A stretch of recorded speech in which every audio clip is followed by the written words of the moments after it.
While President Trump continued his feud with Senator Bob Corker of Tennessee, tweeting about the Foreign Relations Chairman yesterday morning at the end of our show, he wrote, quote, "The failing New York Times set Liddle, L-I-D-D-L-E, Bob Corker up by recording his conversation, was made to sound a fool, and that's what I am dealing with." But the New York Times reporter then posted the audio of Corker saying his staff was recording the conversation and, quote, "I hope you are too."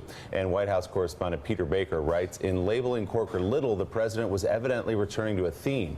He considered Corker for Secretary of State during the transition after last year's election, but was reported to have told associates that Mr. Corker, at 5'7", was too short to be the nation's top diplomat. Yesterday, the president and the White House brushed off Corker's comment to the Times that Trump's aggressive rhetoric could lead to World War III. Mr. President, is Senator Corker right that you're putting the U.S. on the path to World War III? We were on the wrong path before. All you have to do is take a look. If you look over the last 25 years, through numerous administrations, we were on a path to a very big problem, a problem like this world has never seen. We're on the right path right now, believe me. Senator Corker is certainly entitled to his own opinion, but he's not entitled to his own facts. The fact is, this president has been an incredibly strong leader on foreign policy and national security, and he's been a leader on this front. And I think that's been seen and demonstrated time and time again since he took office. Joe, there's this other weird narrative happening where Steve Bannon called for Bob Corker to resign. Of course, Corker's not in the cabinet. He's an elected United States senator. And yesterday, Sarah Huckabee Sanders was asked whether or not Bob Corker should resign. Did she agree with Steve Bannon? She said, well, I'll leave that to the people of Tennessee, as if he should step aside for criticizing the president of the United States. My God. It is so bizarre. These people that occupy the White House, and Steve Bannon, who used to be the president's top strategist, actually would fit more comfortably and feel more comfortably working for a regime in Turkey or Russia. They believe in loyalty tests. They don't understand the separation of powers. They don't understand the Constitution of the United States, drafted by a man who, by the way, was 5'4", 5'5". They don't understand, actually, that Bob Corker is doing the honorable thing by actually doing his job. And Sarah Huckabee Sanders, how rich to say that Bob Corker's entitled to his opinion, but not entitled to his own facts, when the White House is, of course, under this president, the institution that lives in its own alternate reality and admits as much. And Harold Ford, speaking of alternate realities and speaking of being disconnected from reality, this president actually believes that he's going to get Bob Corker support on legislation like, for instance, tax reform bills while he's insulting him, thinking somehow that Bob Corker is going to give him the benefit of the doubt for a tax bill that Bob Corker has already said doesn't make sense and doesn't add up and would blow a hole in the deficit. You know, you look at the vote totals on some of these important bills that have come through the Congress, and your point can't be amplified enough. They can't hold all of their group together, let alone stand to lose anymore. I was only part of that story, Joe. The picture that really encouraged me was watching the president sit with Secretary Kissinger. The fact that the president's on his way to Asia at the beginning of November. There's probably not a bigger thinker and one with better relationships across the continent other than Secretary Kissinger. Hopefully the president listened, and hopefully his team is taking counsel from them. But back to the Senator Corker for a moment. The World War III comments, probably the most alarming and damaging things that Senator Corker said. You would wonder if indeed a majority of the Republicans in the Senate are of the same opinion that Senator Corker is, that this president is marching us down a dangerous path, that alone would give rise to conversation in the Senate and maybe the Congress about the fitness of the president for this office and whether or not he should continue serving in the office, especially on the brink or right on the heels of a trip to Asia. You would have to wonder, are they going to have some of this resolved with North Korea prior to the trip? Remember, in February, early February to mid-February, the Winter Olympics are taking place in South Korea.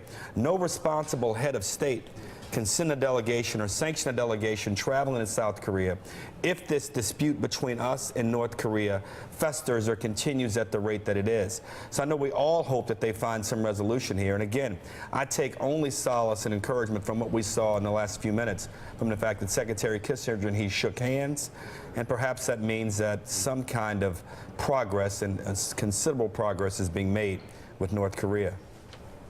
Well, let us hope. Julie Pace, Bob Corker again. We have to underline this again. Several days ago, saying that Donald Trump's erratic actions, his erratic words, his erratic deeds could actually lead us down the path to World War III.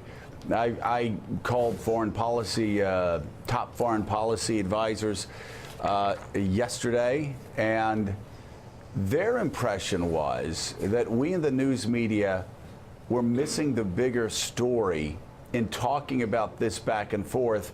And they say we're much closer to a cataclysmic military event than even the media is reporting, that actually it's more dangerous and it's more serious than anybody's reporting, that Bob Corker actually is right.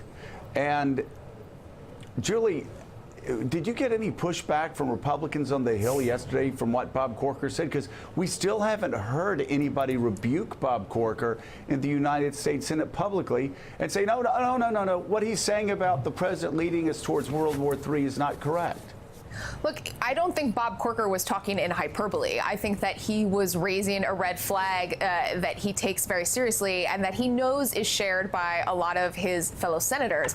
But what's really notable, we reached out, my AP colleagues, we reached out to every Republican senator to ask, do you share Corker's concerns and do you think that the president is fit for office?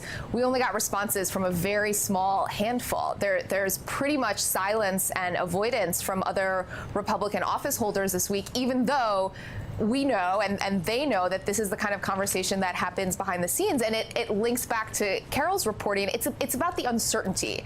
It's about the question when the president throws out something in a meeting like, should we increase our nuclear capacity tenfold? Is he saying that seriously? Is that actually what he wants the Pentagon to be focusing on? Is that just a throwaway line from him? People frankly don't know. They don't know who in the administration speaks for the president on foreign policy when Tillerson or Mattis goes overseas and offers reassurances. Is that what foreign leaders should be holding on to, or is it the tweets and the pretty provocative lines from the president? So when you add that all together, yeah, a lot of people on the Hill and a lot of people among our allies in particular are quite nervous that the president could lead us perhaps accidentally into some type of military conflict.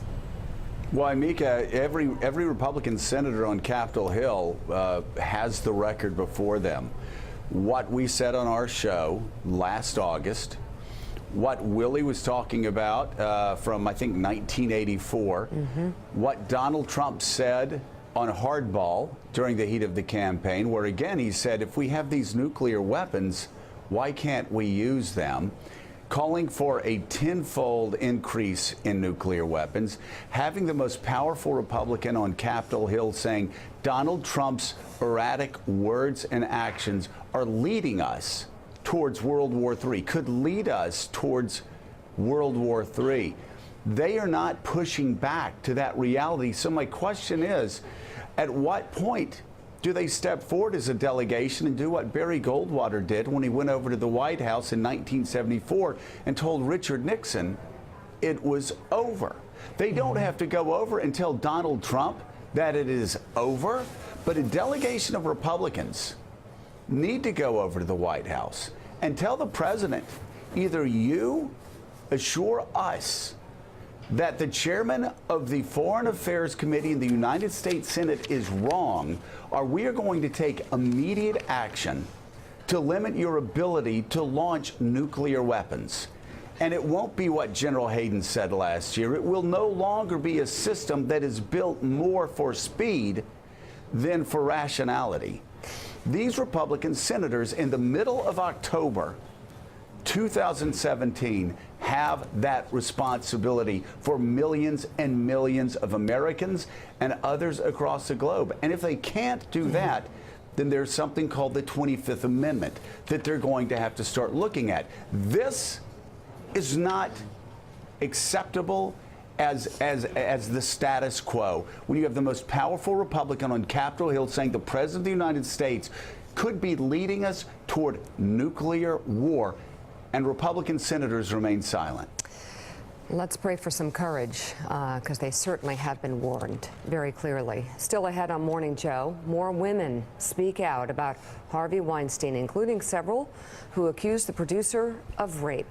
And Hillary Clinton and the Obamas finally go on the record. What took so long? You're watching Morning Joe. We'll be right back. Thanks for checking out MSNBC on YouTube, and make sure you subscribe to stay up to date on the day's biggest stories. And you can click on any of the videos around us to watch more from Morning Joe and MSNBC. Thanks so much for watching.